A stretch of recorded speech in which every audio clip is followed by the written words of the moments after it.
Ever since episode 3, we've been wondering how Anakin came into being. Did the Force create him? Was he created by Sidious or perhaps even Plagueis? For every answer in theory, there's an equally logical rebuttal. So today's video isn't meant to answer that question.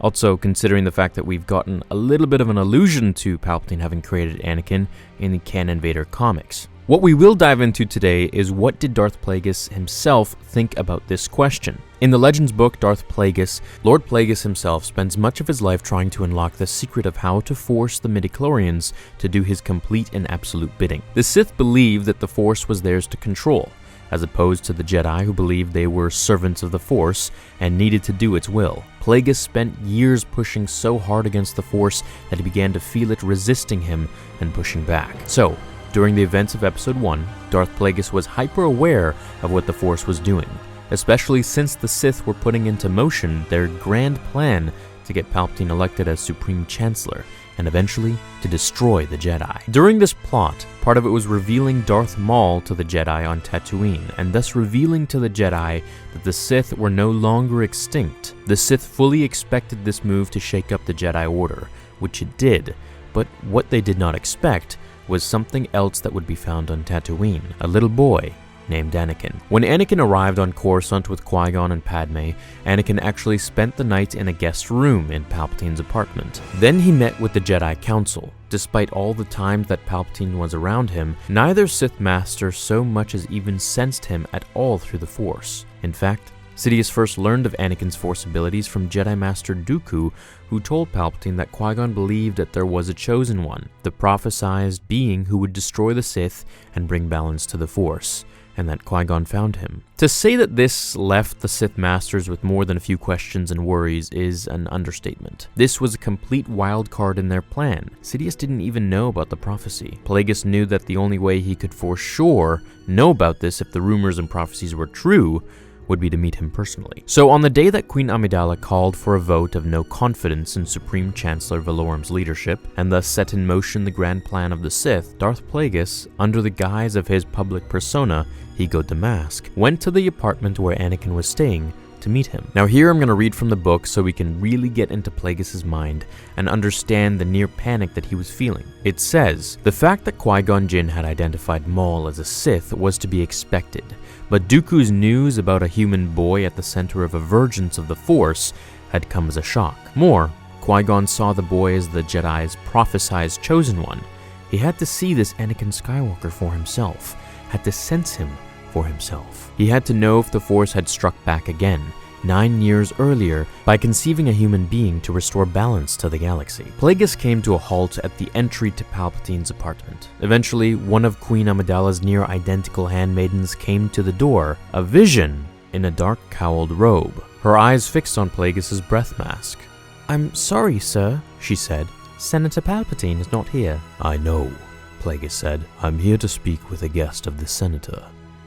A young human boy." Her eyes remained glued on the mask. "I'm not permitted." Damask motioned swiftly with his left hand, compelling her to answer him. "You have my permission to speak." "I have your permission," she said in a distracted voice. "Now where's the boy?" "Anakin, you mean?" "Anakin, yes," he said in a rush. "He's the one. Fetch him. Now!" "You just missed him, sir," the handmaiden said. Plagueis peered past her into Palpatine's suite. "Missed him?" He straightened in anger. "Where is he?" "Jedi Master Qui-Gon came to collect him, sir. I suspect that you can find him at the Jedi Temple." Plagueis fell back a step, his thoughts reeling. There was still a chance that the Council would decide that Anakin was too old to be trained as a Jedi. That way, assuming he was returning to Tatooine. But if not, if Qui-Gon managed to sway the Council Masters somehow, and they reneged in their own dictates, well, Plagueis ran a hand over his forehead. "Are we undone?" he thought. "Have you undone us?" Okay, now, two things really stand out for me here about what Plagueis knew about how Anakin was conceived. First, he wonders if the Force had struck back against his efforts for immortality and conceived a boy to restore balance to the galaxy. In another part of the book, Plagueis says, midichlorians are not easily persuaded to execute the dictates of one newly initiated in the mysteries. The Force needs to be won over, especially in work that involves the dark side. It must be reassured that a Sith is capable of accepting authority. Otherwise, it will thwart one's intentions. It will engineer misfortune.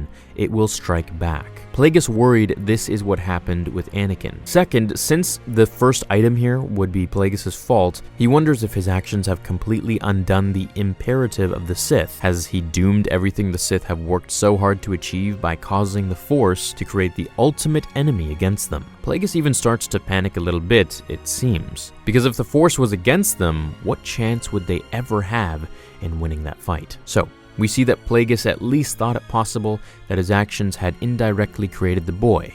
So according to his own theory, neither he nor Palpatine purposefully created him, but it was the Force itself in protest against what the Sith Master was going to do to try to control the Force. Now, I personally would have loved it if Plagueis met Anakin and wouldn't have been able to read him at all through the Force. They really would have driven Plagueis even more mad with this question of just who Anakin was. So, what do you think? If Anakin and Plagueis met, would it have been like that, or would Plagueis have tried to kidnap or even kill Anakin? Could there have been a completely different path in the Star Wars universe? Now, Plagueis did actually get to see Anakin, which I'm going to cover in another video, as Anakin was near Qui-Gon's ship, or Padme's ship, I should say, which gave a whole bunch of different visions to Plagueis about, Vader in the future rising from a mechanical metal table and all this and that.